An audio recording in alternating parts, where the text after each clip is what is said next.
Get ready to go.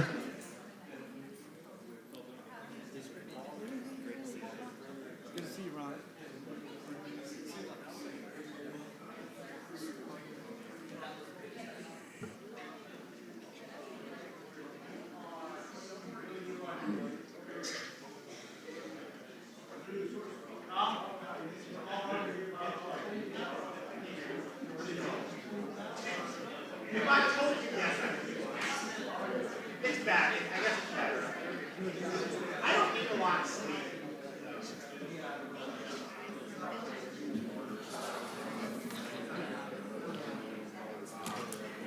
All right, so this is pretty easy. It's 6 o'clock. It's time to start the public comment. I've got just a few names here. So we're going to start off with Greg Judy.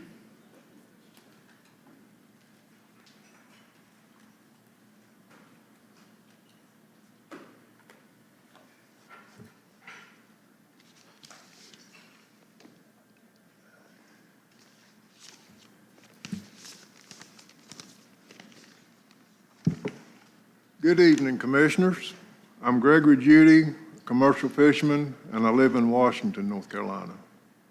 I'm 100% opposed to increasing the recreational allocation a year ahead of schedule as proposed in Amendment 4.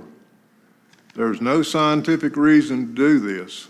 This is a move by some of the Marine Fisheries Commissioners to placate their recreational fishing buddies who are hopping mad because they didn't have a harvest season in 2024.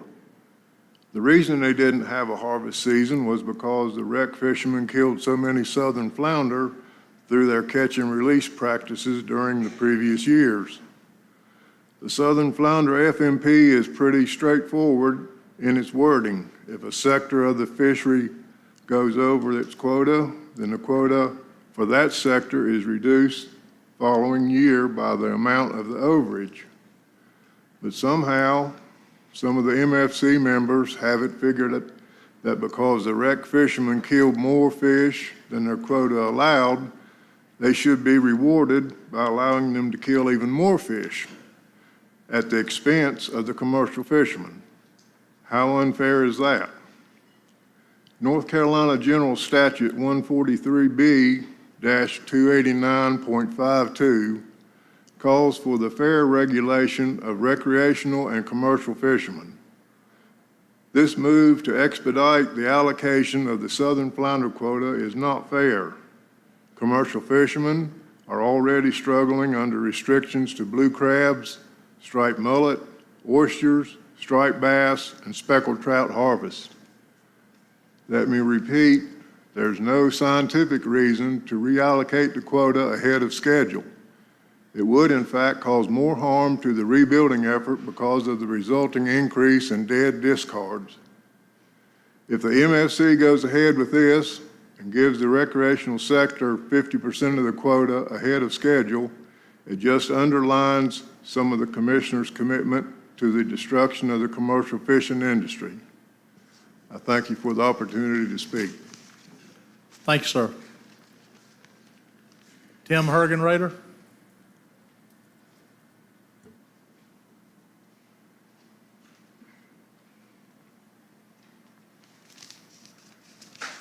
Good evening, ladies and gentlemen. I'm Tim Hergenrader. I'm from Pamlico County. I want to speak a little bit about striped bass. Stripers are in trouble along the entire East Coast, not just in North Carolina.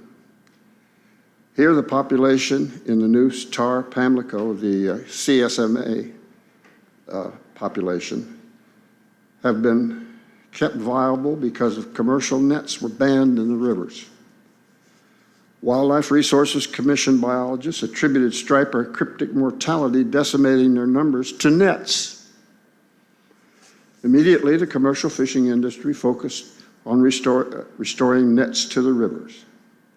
Some say the ban has failed because stripers have not shown much improvement. That might be true, but putting the nets back in the water will ensure the stripers will not improve. We will be right back where we started. If this happens, another MFC management failure will be added to a long list of failures failures that have resulted in a lawsuit filed against the state that is proceeding through the courts. Is that what you want your legacy? Another failure? I doubt it. You'll have until August to decide. Thank you. Thank you, sir. Yes, sir. All right, I'm gonna step out of my box a little bit here and tell everybody we got a movie star coming up to speak next, because I cut on my TV the other day, and there he was on the TV show, catching blue crabs. Joe Romano. I haven't even seen that yet.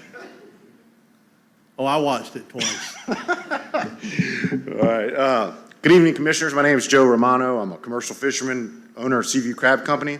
I come to these meetings as often as I can, not just to speak, but to witness, to feel in the room the frustration shared by fishermen, families, and citizens who are watching a broken system continue to pile rules on top of rules with little to no measurable success. Public comment is often ignored. Bureaucratic rulemaking continues behind closed doors. And when issues finally reach this commission, the votes often feel predetermined. This is not sustainable, it's not democratic, and it's certainly not working. We are witnessing the collapse of common sense. Commercial and recreational fishermen are being forced to fight over scraps, while pollution, a fast-growing coastal population, climate variability are ignored in management plans. The seafood consumer, the public trust beneficiary, is completely left out of the conversation, and worst of all, the division doesn't even have the funding, staff, or scientific certainty to justify the new rules it keeps proposing. It's the definition of insanity. Keep restricting access, keep hammering the working waterfront with new proclamations, and expect a different result. Just look at flounder. What should have been a straightforward management challenge has turned into a bureaucratic circus. We've got a commercial quota that created a derby fishery, forcing fishermen to jam effort into narrow windows for a bottom dollar price. Meanwhile, recreational fishermen were cut out off completely, not for the harvest, but for dead discards. And all this could have been avoided with a simple, effective slot limit, protecting large, mature females indefinitely, controlling effort through seasons, and giving scientists time to actually study the real changes in flounder patterns and habitat.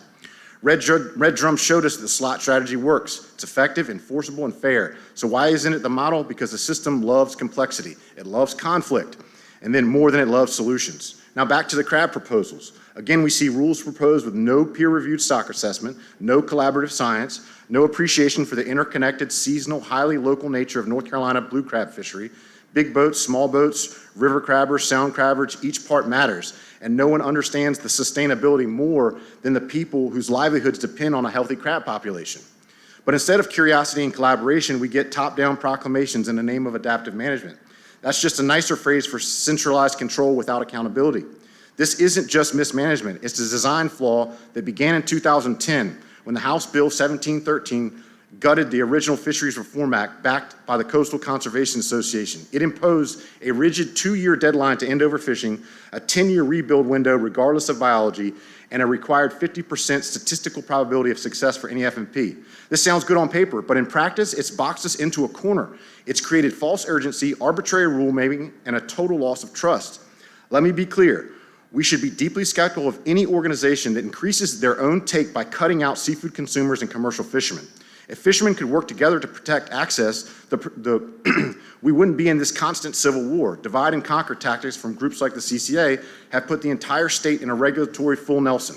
They backed House Bill 1713 in 2010, and by 2020, Okay, they Joe, were suing the state. That's your time, Joe. All right, so that's everybody that signed up. Does anybody else want to speak? Nobody else is going to speak. That ends the public comment. And we will start back tomorrow morning at 9 o'clock. Thank you, everybody, for coming.